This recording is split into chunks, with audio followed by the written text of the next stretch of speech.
예수님은 곧 다시 오신다고 말씀하셨습니다. 그런데 벌써 2000년이 넘는 시간이 흘렀습니다. 사랑하는 성도님들, 혹시 마음속에 이런 질문이 생기지 않으십니까? 정말 주님은 다시 오시는 걸까? 왜 이렇게 늦으시는 걸까? 혹시 우리가 헛된 희망을 붙잡고 있는 것은 아닐까?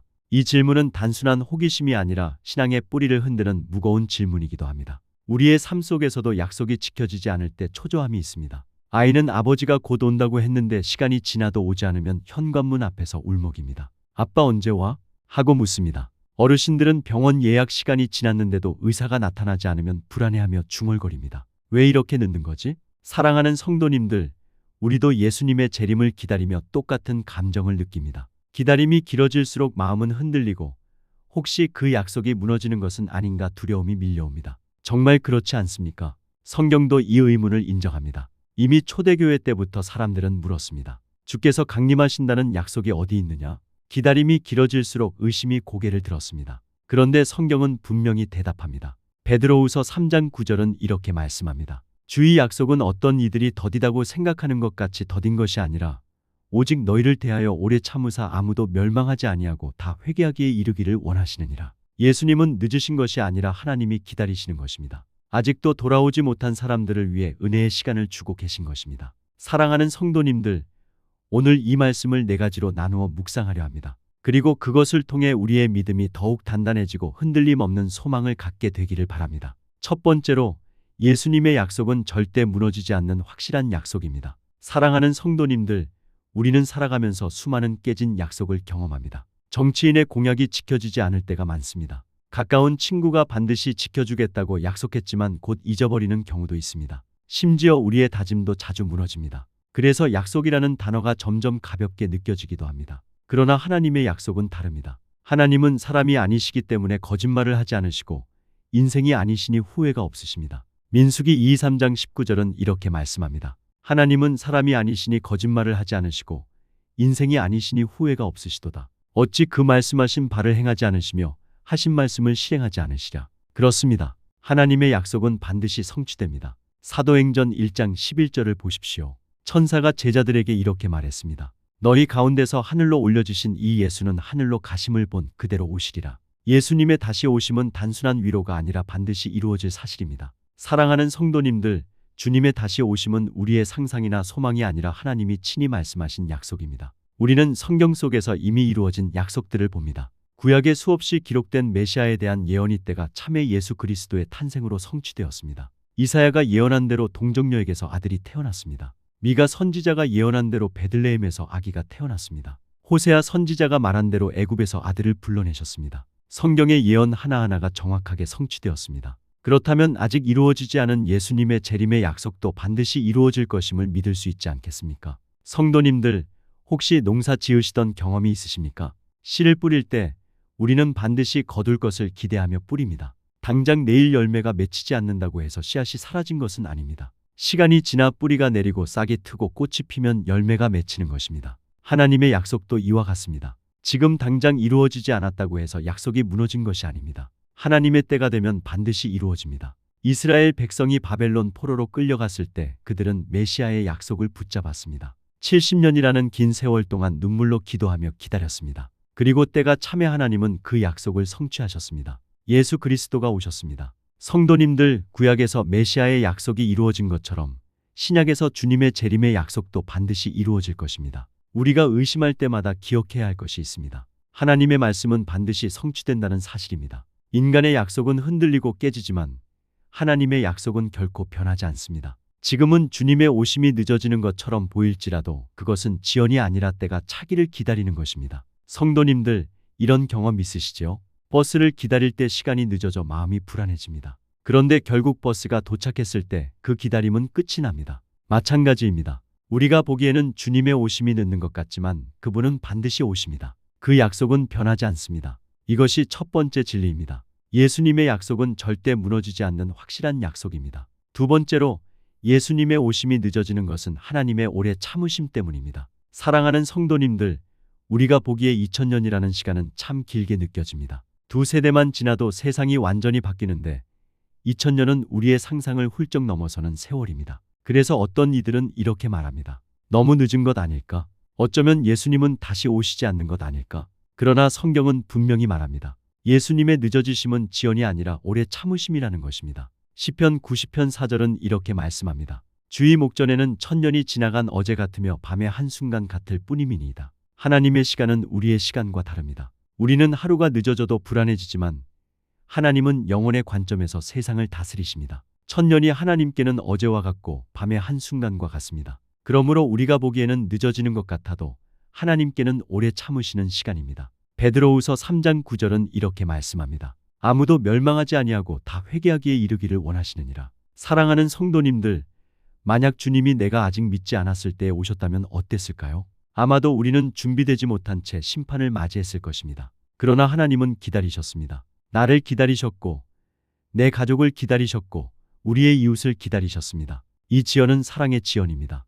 선생님이 시험지를 빨리 걷어도 되지만 마지막 학생이 답을 다 쓰기를 기다려주는 것처럼 하나님은 마지막 영혼이 돌아오기를 기다리십니다. 부모가 집에 들어가기 전 막내가 놀이터에서 돌아올 때까지 현관 앞에서 기다려주는 것처럼 하나님은 아직 돌아오지 않은 영혼이 회개하기를 기다리십니다. 노아 시대를 생각해 보십시오. 사람들의 죄악이 세상에 가득했을 때 하나님은 홍수로 세상을 심판하시기로 작정하셨습니다. 그러나 즉시 심판하지 않으셨습니다. 노아에게 방주를 짓게 하셨습니다.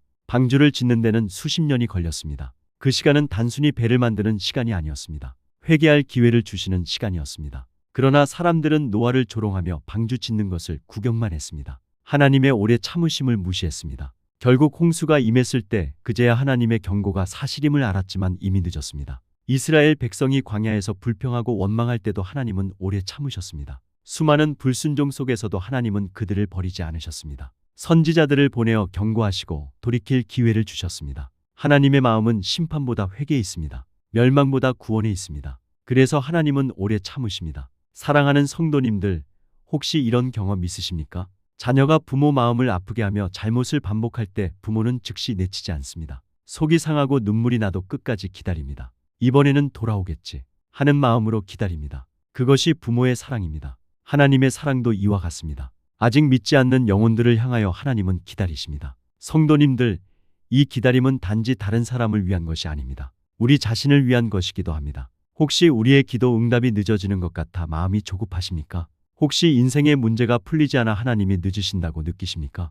그러나 성도님들, 하나님은 늦으시는 것이 아니라 우리를 준비시키고 계십니다. 하나님의 때가 되면 반드시 응답하십니다. 그 기다림 속에서 우리의 믿음은 자라고 우리의 인격은 다듬어지고 우리의 영혼은 단단해집니다. 야고보서 5장 7절은 이렇게 말씀합니다. 그러므로 형제들아 주께서 강림하시기까지 길이 참으라. 보라 농부가 땅에서 나는 귀한 열매를 바라고 길이 참으며 이른 비와 늦은 비를 기다리나니 농부는 오늘 씨를 뿌렸다고 내일 곡식을 거두지 않습니다. 봄에 뿌린 씨가 여름을 지나 가을에 열매 맺기까지 기다립니다. 하나님도 이처럼 오래 참으십니다. 더 많은 영혼이 열매 맺기를 기다리십니다. 사랑하는 성도님들, 지금 우리가 살아가는 이 시대는 하나님의 오래 참으심의 시간입니다. 그래서 우리가 해야 할 일은 불평하는 것이 아니라 기도하는 것입니다. 기다림 속에서 낙심하는 것이 아니라 더 많은 영혼을 품고 전도하는 것입니다. 우리의 기다림은 헛되지 않습니다. 하나님의 오래 참으심에 동참하는 것입니다. 이것이 두 번째 진리입니다. 예수님의 오심이 늦어지는 것은 하나님의 오래 참으심 때문입니다.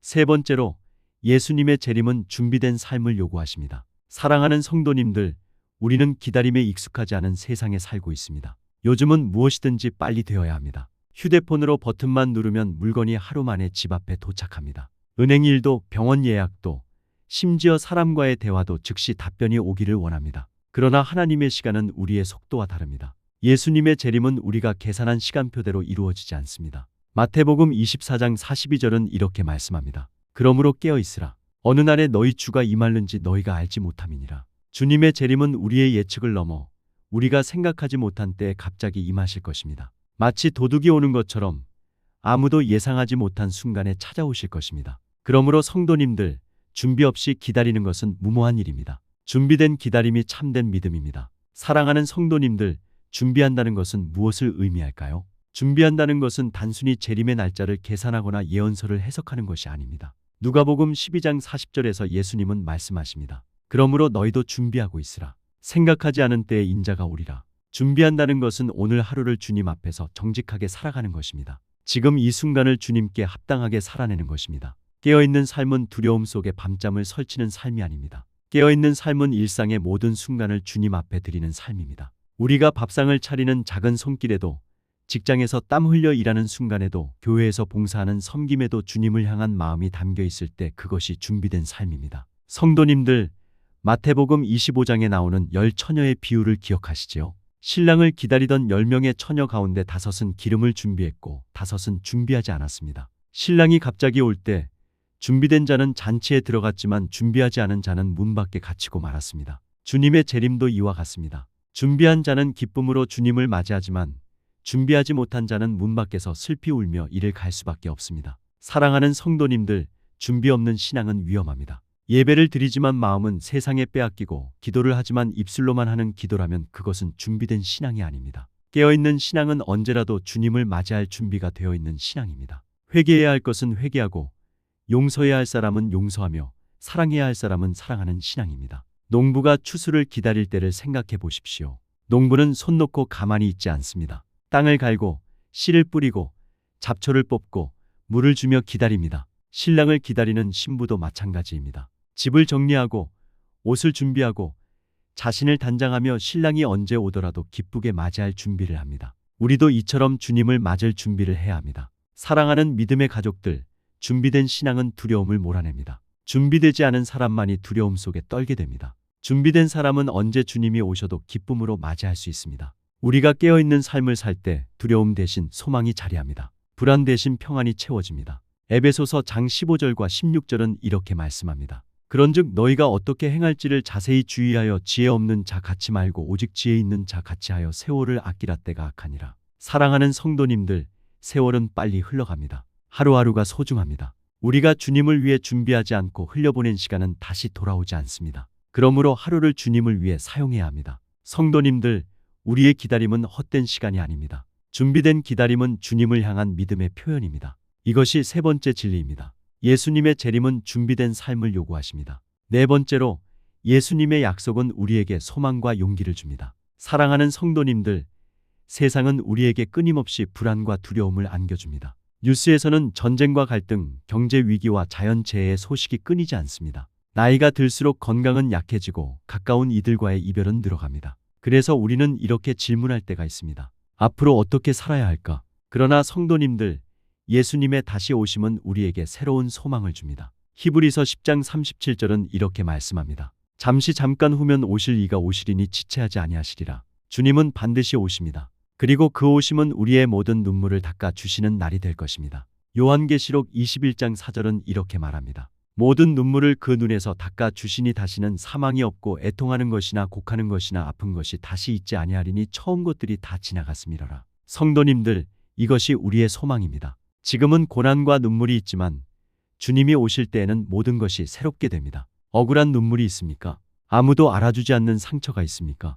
예수님의 다시 오심은 그 모든 억울함을 끝내십니다. 세상의 불의와 부정은 반드시 심판받습니다. 지금은 권력자와 강자가 승리하는 것처럼 보이지만 주님이 오시는 날에는 하나님의 공의가 온전히 세워집니다. 또한 주님의 다시 오심은 질병과 죽음을 끝내십니다. 우리의 몸은 점점 쇠약해지고 언젠가는 흙으로 돌아가야 합니다. 그러나 고린도전서 15장 52절은 이렇게 말씀합니다. 나팔 소리가 나매 죽은 자들이 썩지 아니할 것으로 다시 살아나고 우리도 변화하리라.